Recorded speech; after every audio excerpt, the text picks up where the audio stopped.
The first message arrived at exactly 2:17 a.m., and it changed my life forever. My phone buzzed once on the nightstand, pulling me out of a deep sleep. Half awake, I reached for it, expecting a work email or a spam notification. Instead, the screen displayed a single anonymous text: "Your wife isn't who you think she is." There was no name, no profile picture, and no explanation. Just 7 words that instantly erased every bit of peace I had. I stared at the message for several minutes before convincing myself it had to be a prank. Emma and I had been married for 6 years. We had built a comfortable life together in a quiet neighborhood, shared countless memories, and survived difficult times side by side. She had always been the one person I trusted more than anyone else.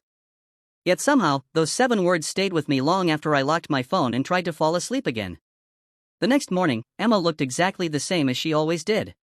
She smiled while making coffee, hummed her favorite song in the kitchen, and kissed me goodbye before leaving for work. Nothing about her behavior suggested she was hiding anything.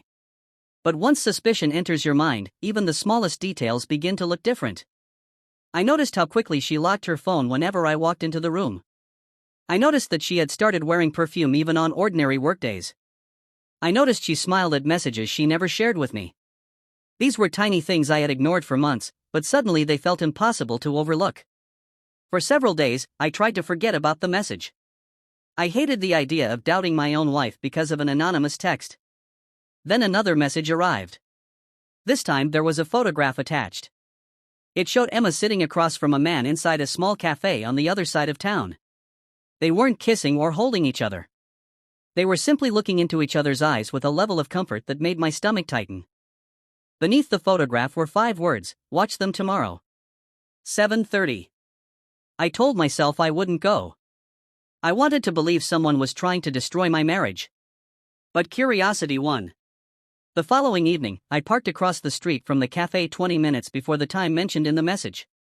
At exactly 7:29 p.m., Emma walked inside. My heart started pounding. 10 minutes later, a man in a gray jacket entered through the front door. He looked around carefully before sitting across from her. They smiled at each other like 2 people who had shared countless secrets. They spoke quietly for almost an hour. I couldn't hear a single word, but their body language said enough. At one point, Emma reached across the table and held his hand. My chest felt as though someone had driven a knife through it. I followed them after they left the cafe. They drove separately and met again outside an apartment building downtown. Emma disappeared inside with him. I waited in my car for nearly 2 hours. Every minute felt like torture. Hundreds of questions raced through my mind. Had my marriage been a lie? How long had this been happening? Who was this man? Finally, Emma walked out of the building. She wasn't smiling anymore. She looked frightened. She kept checking over her shoulder as if she believed someone was watching her. She climbed into her car and drove away so quickly that she almost ran a red light. Instead of confronting her, I decided to learn who the man really was. During the next few days, I quietly investigated. His name was Daniel Carter, a 36-year-old architect who had moved to the city less than a year earlier. He had no social media activity before that. Almost no photographs existed online. Even stranger, nobody seemed to know much about his past. His neighbors described him as polite but distant. He rarely invited anyone over, except for one woman who visited regularly. Emma. Every answer only created more questions. Then, everything changed overnight. The city woke up to breaking news. Daniel Carter had been found dead inside his apartment. The television reported that police believed the death was suspicious. There were no signs of forced entry. No valuables had been stolen. Security cameras showed nobody entering or leaving the apartment after midnight. It looked impossible. I turned toward Emma as the news anchor spoke. The coffee mug slipped from her hands and shattered across the kitchen floor. Her face turned completely pale. For several seconds she couldn't breathe.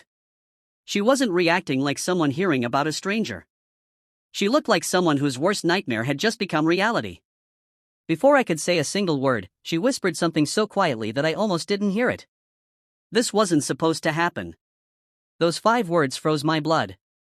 Who was Daniel Carter? Why had my wife visited him only hours before he died? And what exactly had happened inside that apartment? That afternoon, while Emma was taking a shower, I heard her phone vibrate on the bedside table. I knew I shouldn't touch it, but every instinct told me the answer was inside that device. The screen lit up with another anonymous message. This time, it wasn't sent to me. It was sent to Emma. It read. Emma's hands began to shake as she read the message. She quickly deleted it, unaware that I had already seen the words on her screen. For the first time since our marriage, I looked into her eyes and saw genuine fear instead of guilt. I finally confronted her. At first, she denied everything, but when I mentioned Daniel's name, she broke down in tears. She admitted that she had known Daniel for several months. They had become close after meeting through a charity project, and although they had developed feelings for each other, she insisted they had decided to end the relationship. The night before his death, she had gone to his apartment to tell him they could never see each other again because she wanted to save her marriage. Before leaving, Daniel had confessed that someone had been threatening him for weeks. He believed a dangerous man from his past had finally found him. Emma thought he was simply frightened and left without taking him seriously. The next morning, he was dead. The police investigation quickly turned toward me because security cameras had captured my car near Daniel's apartment that same night. I became the prime suspect. Every piece of evidence seemed to point in my direction, and even Emma began questioning whether someone was trying to frame me or whether she had failed to see another side of me. As detectives searched deeper into Daniel's past, they uncovered a hidden identity. Daniel Carter wasn't his real name. Years earlier, he had testified against a powerful criminal organization after stealing millions of dollars from them before entering witness protection. The people hunting him had finally tracked him down. The anonymous messages we had both received were never sent by Daniel. They were sent by the same people who had been watching him. They wanted to destroy our marriage, isolate him, and make the murder look like a crime of jealousy. By making me appear guilty, they hoped the investigation would stop before anyone discovered the truth. A hidden security camera from a nearby building finally revealed what had really happened. Minutes after Emma left Daniel's apartment, another man wearing a maintenance uniform entered the building using a copied access card. He walked into Daniel's apartment and came out less than 15 minutes later carrying a small toolbox. Inside the toolbox was the murder weapon. The killer had disguised himself so perfectly that nobody had questioned him. The police arrested the hitman a week later while he was trying to leave the country. During interrogation, he confessed that Daniel had been marked for death long before he met Emma.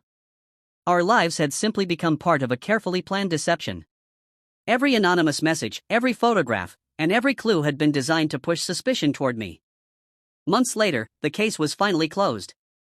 Emma and I sat together in the same living room where everything had begun. Trust had been shattered beyond repair. She admitted that although she hadn't killed Daniel, she had betrayed our marriage by hiding the truth.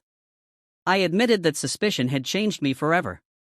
We quietly signed the divorce papers and walked away from each other without anger, only regret. Sometimes the greatest tragedy isn't discovering that someone lied to you.